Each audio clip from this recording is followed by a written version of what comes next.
Saya kira yang terjadi bukannya Prabowo yang sedang berusaha mempengaruhi dan menarik Gibran, melainkan sebaliknya. Justru Prabowo lah yang sudah tertarik oleh magnet yang ada di Gibran dan Presiden Jokowi.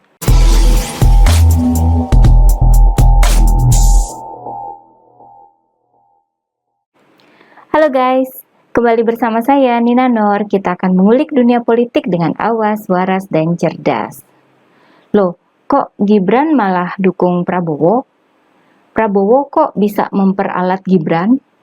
Apakah Gibran bakal meninggalkan PDIP? Itu contoh pertanyaan yang masih saja berputar-putar di benak publik ya. Kita akan mengulik hal ini sambil mengungkap beberapa fakta menarik yang mungkin tidak banyak diketahui publik. Ada tangan Jokowi yang sudah menyelubungi Prabowo, merangkul Prabowo, dan mengarahkan Prabowo ke jalan yang benar. Lanjut ya. Gibran memang seperti gula yang mengundang semut ya. Mungkin satu-satunya wali kota di Indonesia yang pernah dikunjungi oleh ketiga Capres 2024. Dari Ganjar, Anies, hingga Prabowo sudah mengunjungi Gibran. Selain mereka, banyak juga pejabat dan politisi yang mengunjungi Gibran. Ada dua hal yang bisa jadi alasannya. Pertama, sosok Gibran sendiri memang jadi magnet bagi para generasi muda. Bisnisnya yang cemerlang dan mandiri, serta orangnya asik. Ditambah dengan perhatian dan tanggung jawab Gibran terhadap warga Solo yang dipimpinnya.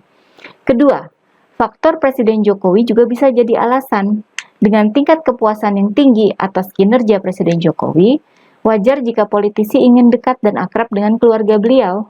Dan ini bukan berarti selalu negatif ya. Bisa diartikan bahwa para politisi dan pejabat itu menjadikan Pak Jokowi dan Gibran sebagai teladan yang mau mereka tiru. Bagus kan itu? Nah, beberapa hari lalu Prabowo yang mengunjungi Gibran. Tentu saja disambut hangat oleh Gibran. Kan memang sudah akrab ya. Gibran sudah pernah sowan ke tempat Pak Prabowo. Ya sudah jadi etika ketika Gibran menyambut Prabowo dengan hangat dan akrab. Pertemuan itu berakhir dengan hal yang tidak biasa, karena diakhiri dengan berita bahwa relawan Gibran dan Jokowi di Jateng, Jawa Tengah, dan Jawa Timur memberikan dukungan terhadap pencapresan Prabowo di Pilpres 2024. Publik pun heboh. Loh kok Gibran malah dukung Prabowo? PDIP gimana? Apakah Gibran bakal dijadikan cawapres oleh Prabowo? Apakah Gibran akan pindah partai ke Gerindra? Apakah Pak Jokowi lebih mendukung Prabowo daripada Ganjar? Dan banyak lagi. Apalagi sesudah itu keluar tulisan panjang politisi PDIP Adian Apitupulu dengan judul PDIP dan 7 kemenangan Jokowi. Seakan mengingatkan Pak Jokowi dan keluarga terhadap apa yang sudah diberikan PDIP selama ini. Tulisan itu ditutup dengan ingatan Adian tentang tekad Presiden Jokowi agar PDIP harus menang di 2024. Kemudian, Gibran dipanggil ke DPP PDIP di Jakarta. Seakan memang ada yang salah pada pertemuan Gibran dan Prabowo. Gibran diberikan banyak nasihat oleh para seniornya. Pemanggilan Gibran oleh PDIP pusat ini berakhir dengan penegasan Gibran bahwa sebagai kader muda PDIP, Gibran tetap tegak lurus dengan arahan Ibu Ketua Umum. Ini menjawab pertanyaan, apakah Gibran akan pindah partai dan bergabung dengan kubu Prabowo, ya kan? Artinya, Gibran aman. Gak benar itu dugaan negatif bahwa Prabowo telah berhasil mempengaruhi Gibran, memperalat Gibran untuk kepentingan politisnya. Itu gak benar semua ya. Lalu apa yang sebenarnya terjadi? Saya kira yang terjadi bukannya Prabowo yang sedang berusaha mempengaruhi dan menarik Gibran, melainkan sebaliknya. Justru Prabowo lah yang sudah tertarik oleh magnet yang ada di Gibran dan Presiden Jokowi. Prabowo itu senang sekali bisa sering menemani Presiden Jokowi kemana-mana, memuji kepemimpinan Presiden Jokowi, bahkan merasa dan menganggap Presiden Jokowi seperti guru beliau. Padahal dulu sebelumnya Presiden Jokowi merupakan saingan utama Prabowo dalam 2 kali Pilpres. Ini salah satu kehebatan Pak Jokowi ya, bahwa Presiden Jokowi merupakan sosok yang pintar dalam menganalisa karakter orang. Beliau pasti tahu mana orang yang bisa dipegang omongannya, mana yang enggak. mana yang tahu diri, mana yang enggak, mana yang bisa diajak berkomitmen, mana yang enggak, mana yang bisa diperbaiki, mana yang enggak bakal benar akhlaknya. Prabowo adalah sosok yang direkrut, diajak bergabung oleh Presiden Jokowi, bukan orang yang pernah dipecat oleh Presiden Jokowi. Nah, itu bedanya ya.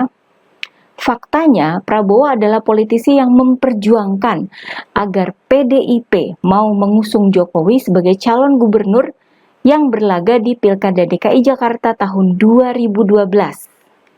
Bolak-balik Prabowo berusaha untuk meyakinkan Ibu Megawati sampai akhirnya berhasil membuat PDIP mau mengusung pasangan Jokowi Ahok waktu itu ya. Faktanya lagi, beberapa tahun sebelumnya Prabowo pernah maju nyawapres bersama Megawati dulu di Pilpres 2009. Proses koalisi waktu itu berlangsung alot, baru dipastikan jadi pasangan sehari sebelum pendaftaran ke KPU, diputuskan menjelang tengah malam. Memang akhirnya mengalami kekalahan ya, namun fakta ini bisa memperlihatkan bahwa di balik rivalitas Prabowo dengan Jokowi, ada kedekatan yang sudah berlangsung lama. Saya kira itu semua yang mendasari bahwa akhirnya Prabowo mau bergabung ke dalam pemerintahan Presiden Jokowi. Prabowo sudah kenal dengan Presiden Jokowi. Di sisi lain, Presiden Jokowi seakan hendak membersihkan Prabowo dari pengaruh-pengaruh buruk, pembisik-pembisik ngawur, dan virus-virus parasit yang sudah kadung nempel ke Prabowo ketika mereka berseberangan.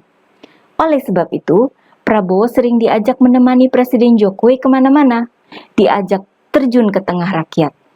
Jadi wajar ya, kalau ketika Lebaran kemarin, Prabowo sampai silaturahmi ke Solo, mengunjungi Presiden Jokowi dan keluarga.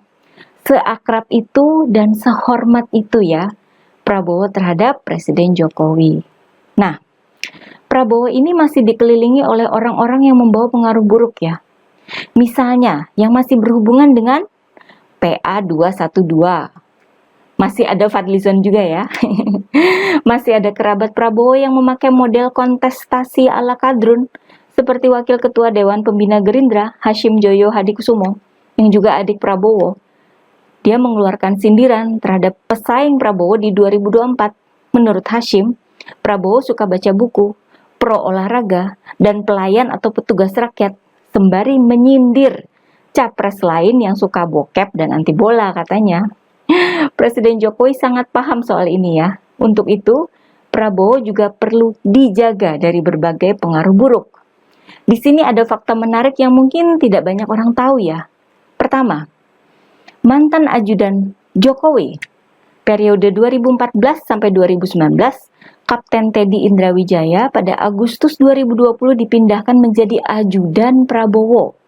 Kedua, mantan ajudan Jokowi pada 2015 sampai 2016, Majen TNI Muhammad Fajar pada Maret 2023 dimutasi menjadi anak buah Menhan Prabowo, menjabat sebagai Direktur Jenderal Potensi Pertahanan Kementerian Pertahanan. Orang-orangnya Presiden Jokowi ini ya, mereka ditempatkan untuk menjaga Prabowo, bisa jadi untuk memberikan saran, opsi-opsi positif, mencegah pengaruh buruk datang dan mempengaruhi Prabowo. Bisa jadi kan? Itu faktanya. Ketika Presiden Jokowi menyebut mungkin giliran Pak Prabowo yang menang di 2024 gitu, itu semacam kode keras bahwa dengan angka kepuasan rakyat atas kinerja Presiden yang sangat tinggi, Presiden Jokowi bisa menawarkan kans kemenangan yang maksimal. Jika Prabowo mau gabung lagi, mau tegak lurus sama Presiden Jokowi. Jika nanti berpasangan dengan Ganjar, Prabowo akan menikmati rasanya dikampanyekan oleh Jokowi dan Gibran. Kolaborasi yang mantul dan manjur untuk menang di 2024. Gibran itu juga bagaikan gula untuk menarik para pemilih. Apalagi Presiden Jokowi, biangnya gula. Presiden Jokowi bukan sekedar gula sih ya. Beliau itu politisi yang sangat pintar. Beliau tahu bagaimana menggerakkan tangan tanpa terasa. Kalau buat lawan politik sih ya, kayak merebus kodok secara perlahan-lahan. Tapi kalau buat kawan, Presiden Jokowi justru akan menjaga dan melindungi dengan sepenuh hati. Kabar terakhir yang saya baca adalah bahwa Pak Prabowo akan bertemu dengan Ibu Megawati dalam waktu dekat ya. Kita lihat saja perkembangannya ya guys. Oke, jangan lupa like dan subscribe channel Siwar TV ya. Kura-kura emang juara.